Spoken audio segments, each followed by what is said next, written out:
hadis yang akan kita sampaikan tentang bagaimana para sahabat itu segera bertanya kepada Rasulullah sallallahu alaihi wasallam tentang dosa yang dilakukan sebelumnya. Apakah Allah mengampuni dosa-dosanya?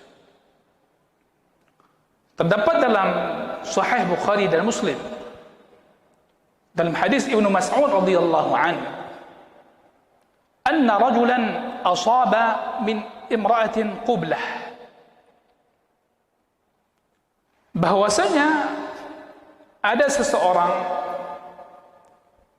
yang dia mencium seorang wanita, ya, ciuman. فأتى النبي صلى الله عليه وسلم فأخبره. Dia datang kepada Nabi sallallahu alaihi wasallam dan menceritakan kejadian itu, bahwasanya dia telah mencium seorang wanita la tahillu lah, yang mana wanita tersebut tidak halal bagi dia.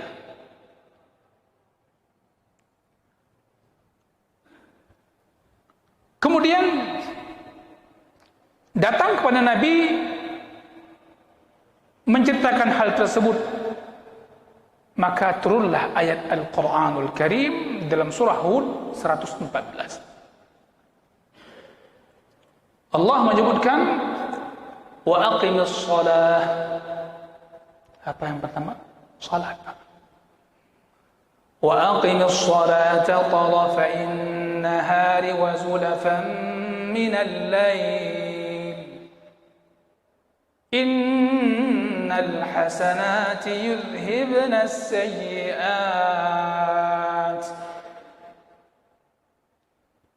Allah menyebutkan tegakkanlah salat, yaitu salat fardu fi awalin nahar, di awal hari dan di akhirnya, yaitu salatul fajar, salat subuh,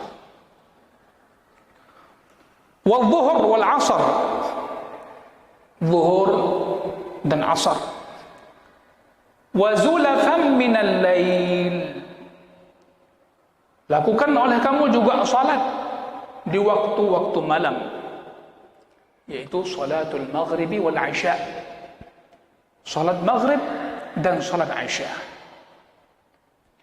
Innal hasanati yudhhibna as-sayyi'at, sesungguhnya amal-amal saleh itu berupa salat yang pertama, berupa salat, dan yang lainnya tukaffiru saghairudz dzunub, itu bisa menutupi, menghapus dosa-dosa kecil. Maka sahabat orang ini mengatakan, ya Rasulullah, ali hada, apakah ayat ini khusus untukku?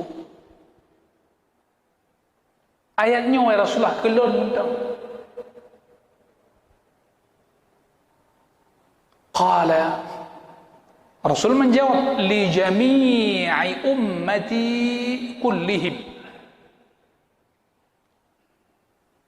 untuk semua umatku. Dalam lafaz Muslim disebutkan dalam Sahih Muslim disebutkan, ya Rasulullah, ya Mu'ad, qala Mu'ad, ya Rasulullah, hadha li hadha khassah aw lana 'ammah, apakah ayat ini khusus untuk orang ini, laki-laki ini, atau untuk kami juga, berlaku secara umum? Maka Nabi mengatakan, ballakum 'ammah, bahkan ayat ini berlaku untuk kalian semua. Hadirin yang saya muliakan, maka di sini disebutkan penguatan dari Nabi sallallahu alaihi wasallam setelah dikatakan, apakah ini untuk aku saja atau untuk umatmu semuanya? Semua untuk umatmu. Dalam hadis yang lain dikatakan, apakah untuk orang ini saja atau untuk kami juga? Ya, untuk kalian juga. Ini penguatan. Maka jemaah yang saya muliakan, dalam Sahih Bukhari dan Muslim juga dari Anas radhiyallahu anhu menyebutkan hal yang sama. Pada intinya ditanya oleh Nabi SAW ketika dia melakukan sebuah dosa. Kemudian Nabi tanya, apakah tadi kamu salat bersama kami? Maka dia menjawab, iya ya Rasulullah. Maka Rasul mengatakan, fa inna Allah qad ghafara laka dhanbak. Sesungguhnya Allah Subhanahu wa taala telah mengampunkan dosa-dosamu. Allah Subhanahu wa taala telah mengampunkan dosa-dosamu. Kebaikan yang paling besar di sini disebutkan adalah salat. Amal soleh. Dengan salat dan dalam konteks ini berjamaah, Allah Subhanahu wa taala mengampunkan dosa-dosa hamba. Dan dalam hal ini adalah dosa-dosa kecil. Hadirin yang saya muliakan. Maka dalam Sahih Muslim juga dari Abi Umamah radhiyallahu an dengan makna yang sama. Wa uqimatis shalah, ditegakkan salat. Falamma ansarafa Nabiullah, ketika Nabi beranjak, qala Abu Umamah mengatakan, fattaba'a ar-rajulu Rasulullah sallallahu alaihi wasallam hina ansaraf. Orang itu pun mengikuti Rasulullah sallallahu alaihi wasallam ketika Rasulullah beranjak dari tempat salat. Wattaba'tu Rasulullah sallallahu alaihi wasallam anzuru ma yaruddu 'ala ar-rajul. Aku pun mengikuti Rasul, melihat Rasul apa yang akan dijawab kepada orang tersebut. Falahiqa ar-rajulu Rasulullah sallallahu alaihi wasallam. Orang ini pun bertemu dengan Rasul sallallahu alaihi wasallam, sanggup menyusul Rasul dan mengatakan, ya Rasulullah, inni asabtu haddan fa aqimhu alayya. Qala Abu Umamah faqala lahu Rasulullah sallallahu alaihi wasallam, ara'aita hina kharajta min baytik alaysa qad tawadda'ta fa ahsanta al-wudu'. Dia mengatakan kepada Rasulullah telah melakukan sebuah dosa, dia minta diberikan hukuman oleh Rasulullah sallallahu alaihi wasallam. Ya Rasulullah, berikan aku buat dosa. Maka Rasul tanya, bukankah kamu tadi keluar dari rumahmu dan kamu telah berwudu dan menyempurnakan wudumu dengan baik? Wudu, keluar dari rumah mau ke masjid, kamu wudu dengan bagus. Qala bala ya Rasulullah, betul. Saya tadi sebelum keluar rumah saya berwudu dan menyempurnakan wudu saya. Dari rumah, sebelum keluar rumah berwudu, sebelum ke masjid berwudu. Kemudian qal thumma syahidta as-salata ma'ana, kemudian kamu juga salat bersama kami? Qala na'am ya Rasulullah. Ya Rasulullah, kami juga salat bersamamu.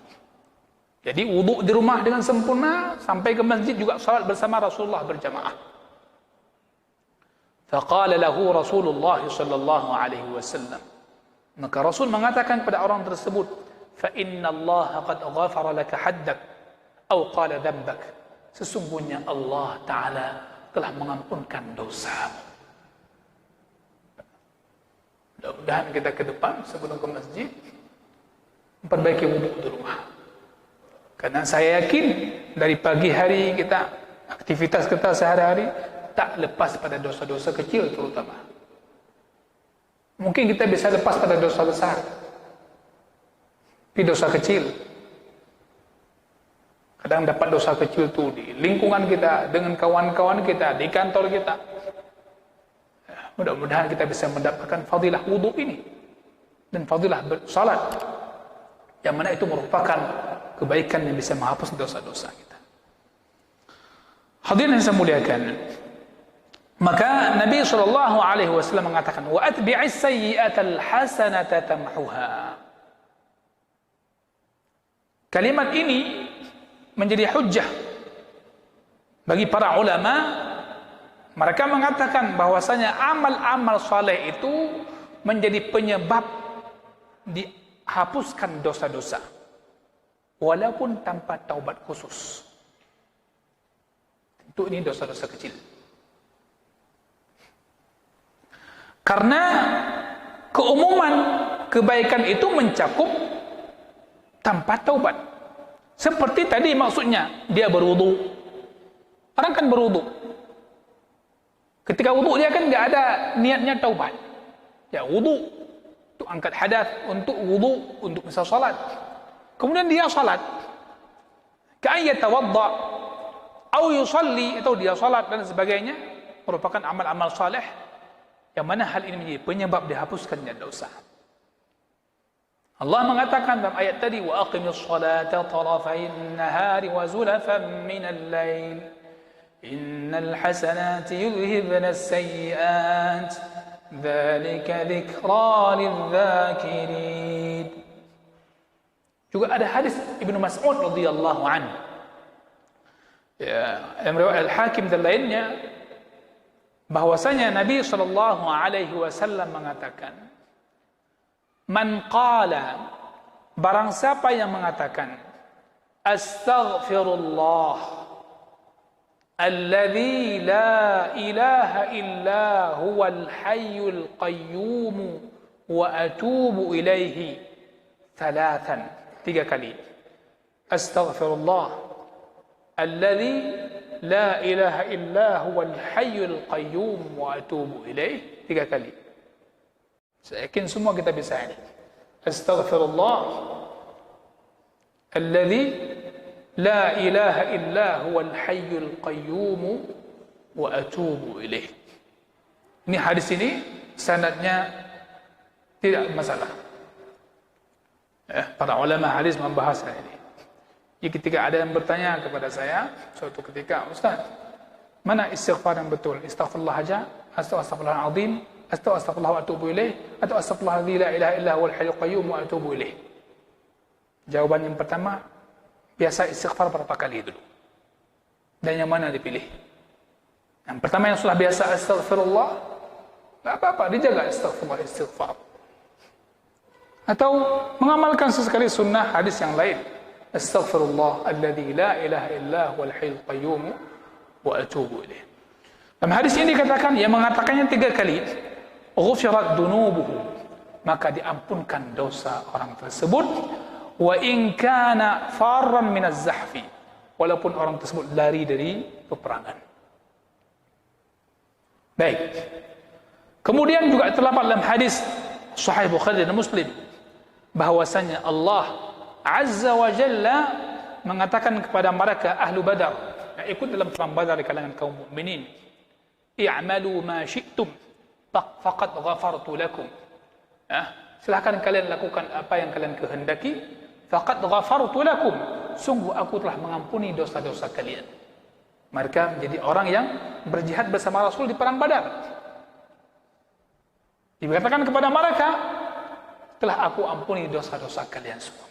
Ini contoh, tidak terbatas pada itu. Contoh-contoh amal soleh besar, salat, jihad, atau kalimat istighfar, yang orang mengatakannya itu bisa menggugurkan dosa-dosanya. Maka jemaah yang saya muliakan, kita sangat membutuhkan salat, kita sangat membutuhkan istighfar, kita sangat membutuhkan amal-amal soleh apapun yang kita perlu lakukan, karena itu adalah kebutuhan kita agar diampuni dosa-dosa kita.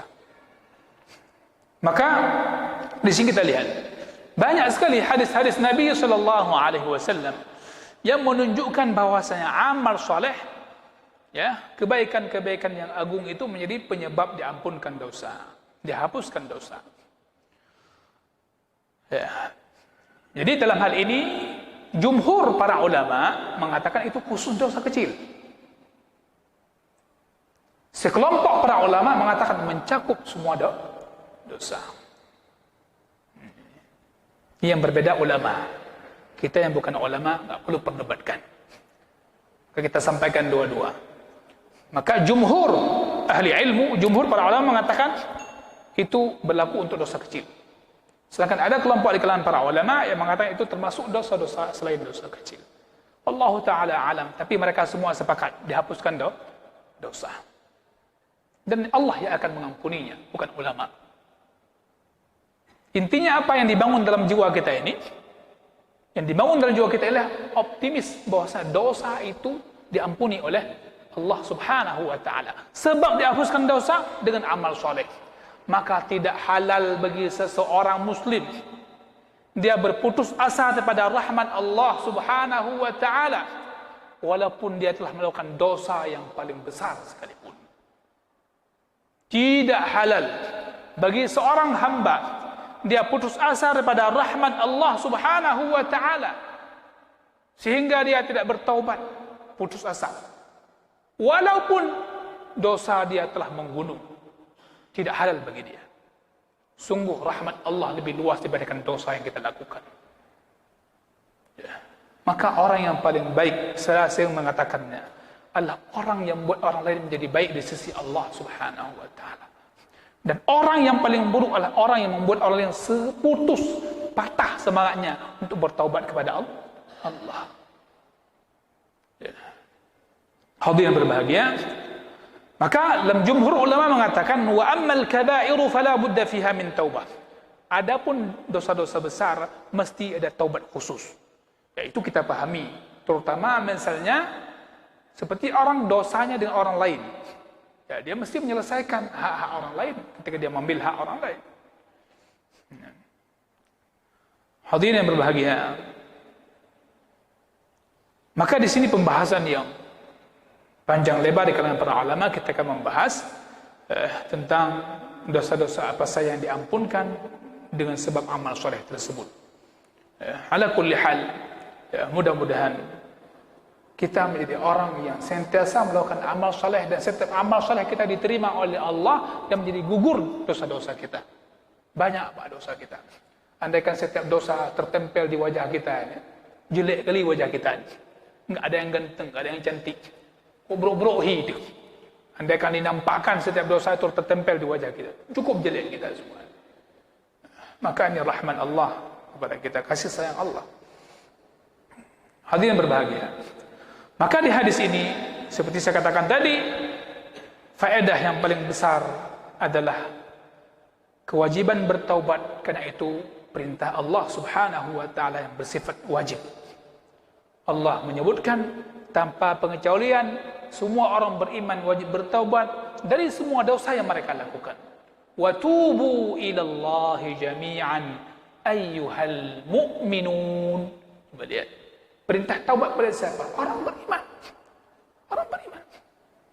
Wa tubu ilallahi jami'an ayyuhal mu'minun. Apa fadilahnya? La'allakum tuflihun. Kalian pasti beruntung. Kalian pasti berjaya. Kalian pasti akan mendapatkan kemenangan. Ya. Bisa jadi hari ini lambatnya turun pertolongan Allah kepada kita kaum muslimin disebabkan banyaknya dosa kita dan kita tidak segera bertaubat. Ya. Sehingga kita dihukumi dengan sebab dosa-dosa kita. Bukan karena dosa orang lain, karena masing-masing kita ada wakil, ada invest dosa dan tidak bergerak untuk sama-sama bertaubat kepada Allah Subhanahu wa Ta'ala. Nanti insya-Allah akan kita bahas bagaimana taubat itu. Jadi taubat itu ada dua, ada bahasanya taubat ammah, ada namanya taubat khassah. Apa maksud taubat ammah dan apa maksud taubat khassah? Insya-Allah akan kita sampaikan pada pertemuan berikutnya. Wallahu taala alam. وصلى الله وسلم على نبينا وحبيبنا محمد وعلى آله وصحبه أجمعين والحمد لله رب العالمين سبحانك اللهم وبحمدك أستغفرك وأتوب إليك وصلى الله وسلم على محمد والسلام عليكم ورحمة الله وبركاته.